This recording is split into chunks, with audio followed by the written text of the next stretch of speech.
Thanks for joining us. This subject today is something I'm really passionate about. It's something that really helped me in the bar business. I've worked with hundreds of clients on helping re-engineer their HR system, starting with how they attract staff.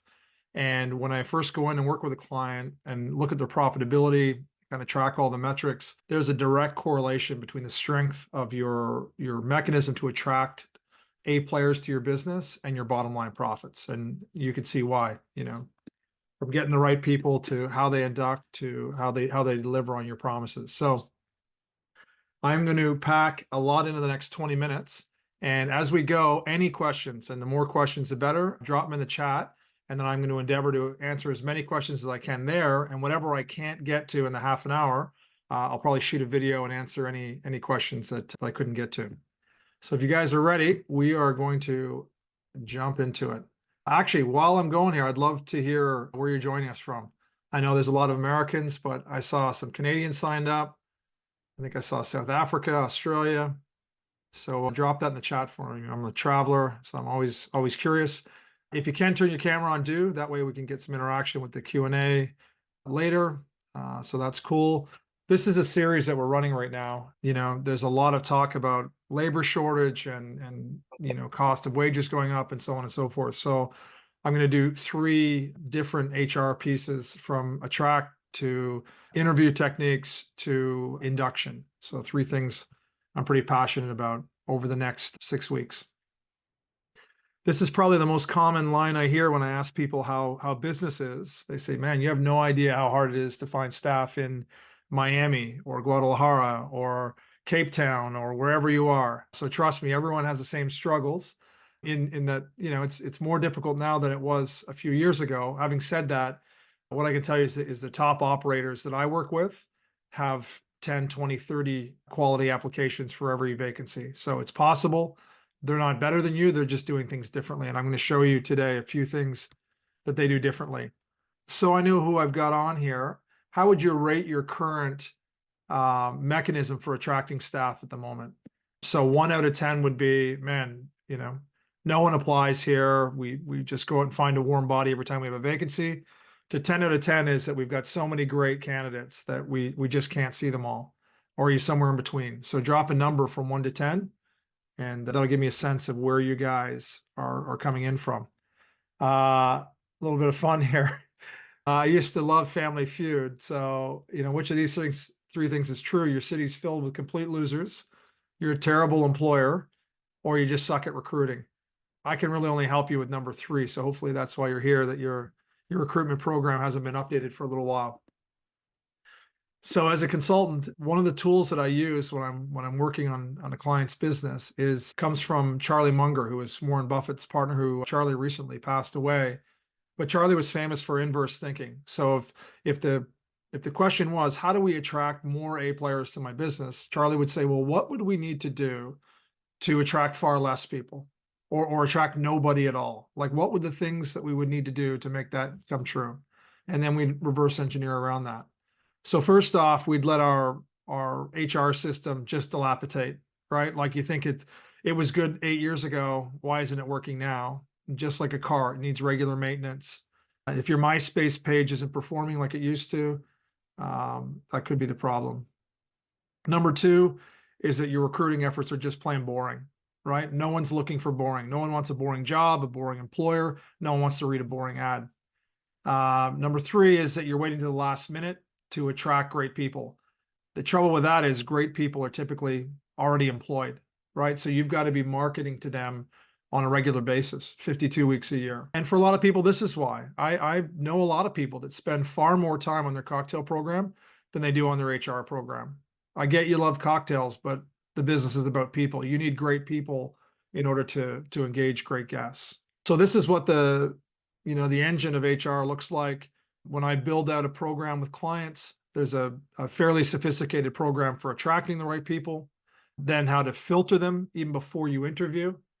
And then the induction piece is the piston, and then the retention. So, if you're not putting focus on each of these 5 areas on a regular basis, your business is probably underperforming. And the trouble is that the one that's performing the least is setting the standard for the whole business. right? You could be attracting a lot of great people, but not filtering down to get the right people for your business.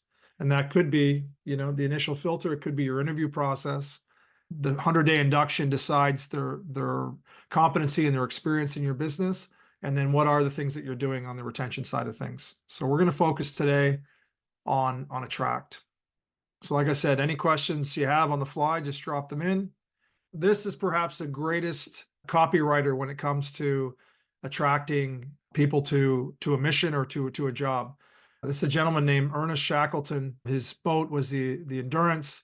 It's a remarkable story. If you haven't read it about human endurance, Ernest Shackleton set out to be the first person, the first crew to circumnavigate through the Arctic Circle. So it had never been done. Sailboat through the ice, doesn't appeal to me, but he had to find a crew that would help him do that.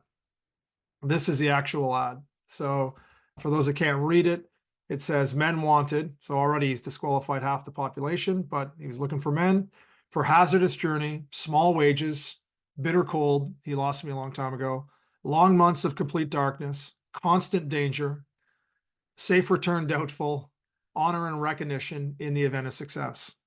How many of you would sign up for that job? I'm guessing nobody. He found enough men to go ahead and put this together. As I said, the story is remarkable. I think it was 3 years that they were ice locked, waiting for the occasional seal to pop through the ice for food. That's the crew when they rescued them. Not a single person was lost. And a lot of experts point back to his job ad. Now, if he said, hey, boat cruise, food might not be great, game room's going to be fun. If you're looking for an adventure, come out with us. I imagine they all would have eaten each other on day 7, right? These folks knew what they were getting into, and they all were looking for that recognition in case of their doubtful return. So, he was looking for the right fit, not the best sailors, right? The right fit for the journey, the budget, the temperament, the tone, the tempo that he was going to see at sea. So how does this relate to us? A lot of people aren't willing to put their mission, their vision, or their values out into their job ads, right? That's why, people are just deciding between a lot of noise, a lot of blah, blah, blah, bar job available, kitchen job available. I started doing this back as a young bar owner in Sydney, Australia. I was 27, turning 28 years old. And, my mission at the time, a lot of my friends wanted to win cocktail competitions, Michelin stars, award-winning venues. None of those things meant anything to me. Still don't today. I help clients achieve similar goals, but they're just not that meaningful to me on a personal level. I wouldn't sign up to give 50, 60 hours a week to the cause. So the truth is, and I didn't explicitly talk about this for several years, into us doing it, getting out to the market to do it. But my mission really was to prove myself. When people asked why I was a bar owner, the truth was it's the only thing I knew how to do. And I'm neither proud nor ashamed of that. But I also really wanted to prove myself. I wanted to be good at connecting with guests. I want to be good at building businesses by providing remarkable hospitality. In that, these were some of the labels that were applied to me. I was slow, I had a learning disability, dropped out of school, which isn't quite true. I didn't drop out, but I didn't graduate. I was an immigrant, and someone slapped a new one on me as an adult that I was a misfit toy. I didn't even know what that meant at the time, but I do now. And I really see it more as a badge of honor than an insult. I started studying in a business group called Entrepreneurs Organization. And one of the first meetings we went to, they talked to me about, our business architecture stack. So, what is our mission, our vision, our values, our positioning statement, our value proposition, and if we had to come up with a tagline, what would it be? So for my young restaurant company, this was what was meaningful to me and in short time to us. So our values, I only wanted people that really wanted to be there. I didn't want people that just wanted a job. They had to be passionate about working with the team, about serving our guests, about doing the mission. People that respected the shift. I didn't want people that were going to get drunk, come in hungover, take advantage of our guests. But if you look at some, and I'll give you guys these slides if you want them. If you look at the positioning or the value proposition, this speaks directly to the people I was looking for. So I said, you know, the Finta Group is a catalyst that enables team members to grow and learn from each other to gain valuable experience. You're expected to step into your potential and encourage others to do the same. Expectations are high and the work is hard, but the investment you make is in yourself. We promise you that your time here will matter. And one day, you know, a few years in, we started to win awards, although we didn't set out to. We started to get more and more properties. We went from one bar to 8 bars and restaurants. And someone on the team said, you know, they sure as fuck aren't laughing at us anymore, because I attracted a whole team of misfits, right? People that wanted a stage to prove themselves on. Were some of those people passionate about food? Yeah, sure they were. And some were passionate about cocktails, but they all had something to prove and they wanted to prove it in this arena. So we used this sort of copy and this sort of messaging with everything that we did. And we had, you know, lines of people that wanted to work with us. And I really believe that your vibe attracts your tribe. Now, that vibe is not who I am today, right? I'm a 50-year-old man today. I'm almost twice the age. So the copy I write for my current businesses is different, but I wanted to give you like my experience as a bar owner, that, you know, a group of people with a chip on their shoulder who were willing to hold each other to the highest standard and try to outwork each other every shift to prove that we could be the best after being mocked in our adolescence. Okay, so once you figure out who you are, it's time to start to broadcast to the universe. And with that, you know, writing a job ad to everyone is a job ad to no one, right? Like, and most job ads are written so poorly, they do more harm than good. So I asked Ali to grab an ad within a stone's throw. And for those of you that are local to Annapolis, Maryland, you might recognize this business if you know their advertising. But this is most job ads. This is a real job ad from a 2-minute walk from the office. You know, responsibilities include, not limited to, blah, blah, blah, friendly, welcoming attitude, blah, blah, blah, comfortable with higher volumes. I have clients that do $1 million a week. Is that what they mean? You know what I mean? Like, none of this makes any sense to me. So the way I really read this ad is, hey, we don't have an induction plan, so you better bring your own experience. No more psychos, please, right? Like, you know, positive customer interactions as opposed to what?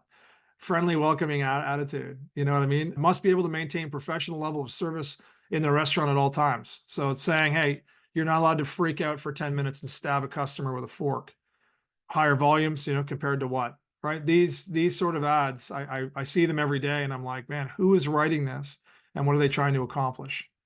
You know, the back end of the ad doesn't get any sexier. $3.63 an hour. You had me at no psychopaths. Visual flexibility. Up above it said that you had to be flexible. So this is a good example of an ad that's really not going to attract. If I was an A player in your market, I'm not answering this ad. Always late getting the schedule out.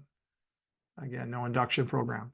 So if we're to leave that behind and write a killer job ad, I'm going to show you the framework, and I'm going to tell you in a minute why you guys are so much more fortunate than I was. So we want to get away from blah, blah, blah, right? Everyone's doing it. Don't be everyone. Your job ad, when someone reads it, should have one of two reactions: hell yeah or fuck no, right? That's how clear this should be. If they don't have one of those two visceral reactions, you have not written a good job ad. In your job ad, you want to look at the character of the person you're hiring, the values that they have. You know, these people come pre-programmed. You have to hire adults. Freud says a cake's baked by the time they're 12. And then the business environment, right? I'm really good in certain environments. I'm terrible in others. I don't like to be micromanaged. I don't like to be bored. You know what I mean? You've got to find the right attitude. You got to take these people and put them into the right scenario. So an exercise for you guys: get with your leadership team, take butcher's paper, think of 3 staff that you would love to clone: David, Sarah, and Emma, right? And say, what characteristics did Emma or those people have that we loved and admired?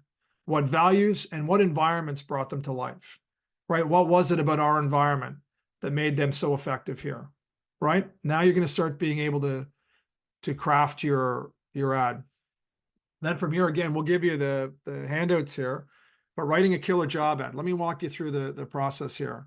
If you're not writing a headline that makes them stop, they're not going to stop, right? So don't be afraid to be bold, even a little bit cheeky, but write a killer headline. I'm going to give you guys some examples when we do the follow-up here.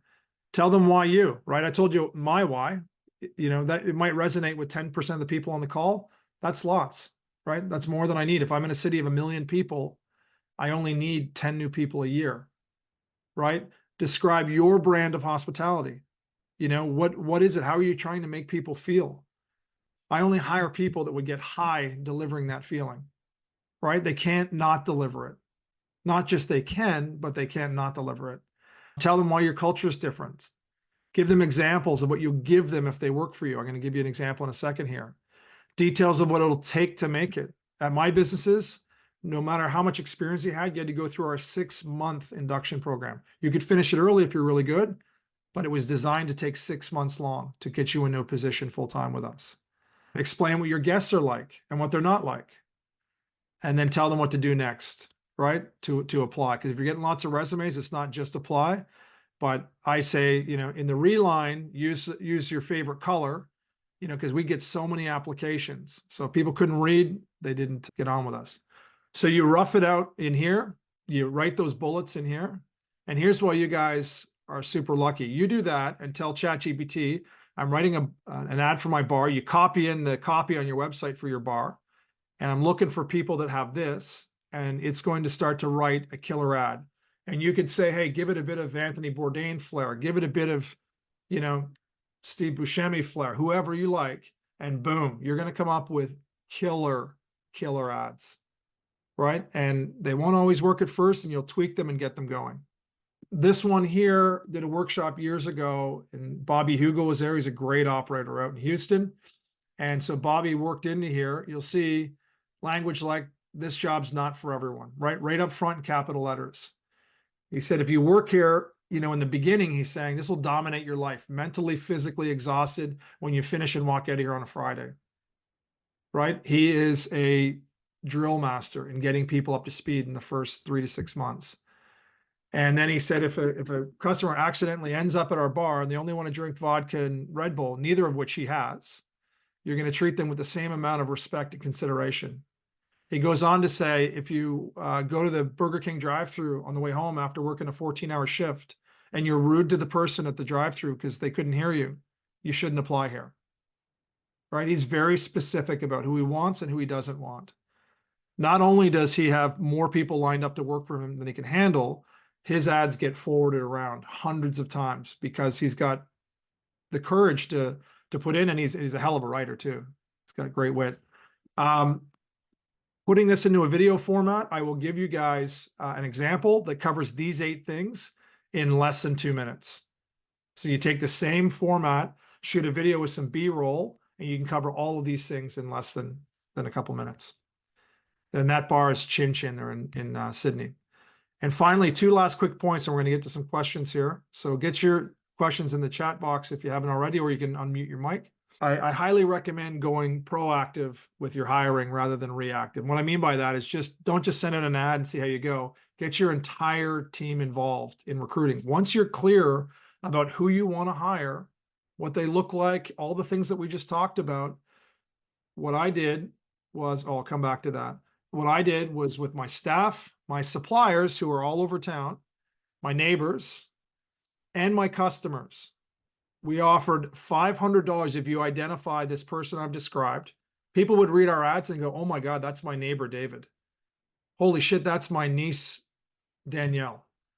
If they came in and applied with us, they got $500.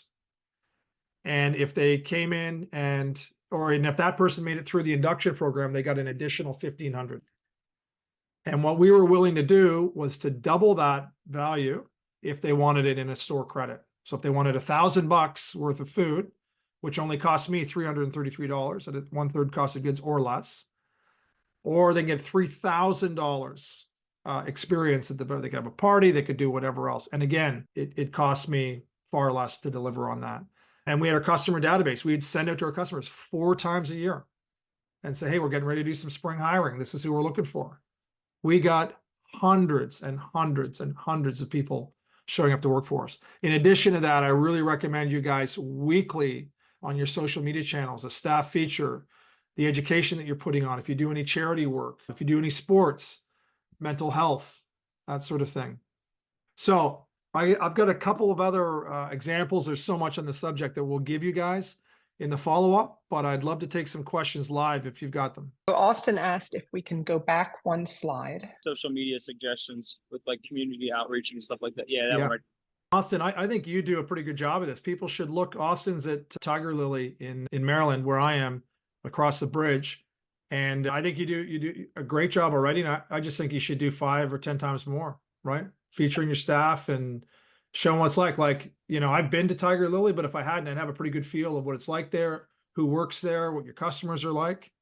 It's actually really funny, Sean, that you said that, because if you go back, if you guys want to go on Tiger Lily Easton on Instagram, within the last 3 weeks, we did a whole shift featuring more employees, more of the space, parties, events, rather than just pictures of fancy food and cocktails that you always yell at me for posting. Right. Well, I love the cocktails, but you know, it's people know you've got them, and it's coming in for that.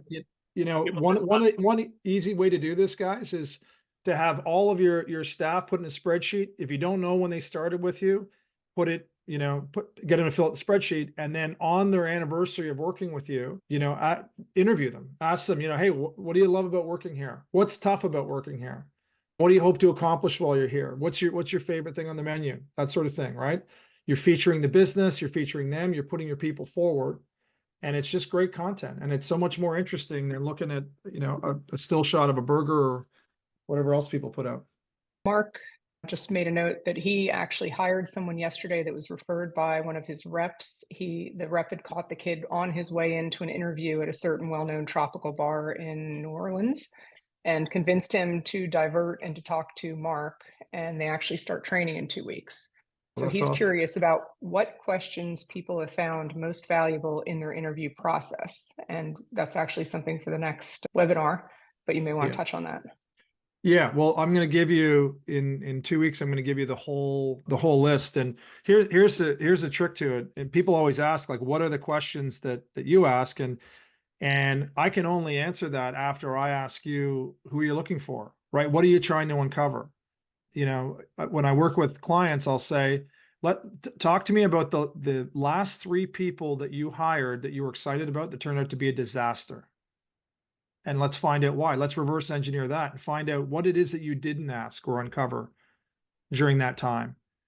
And I'll just give you one tip as a teaser for next time. I did a whole course, real overkill. You guys don't need to do it, called Top Grading, but I've taken the best out of it. It's by the Smart brothers, Brad and Jeffrey Smart.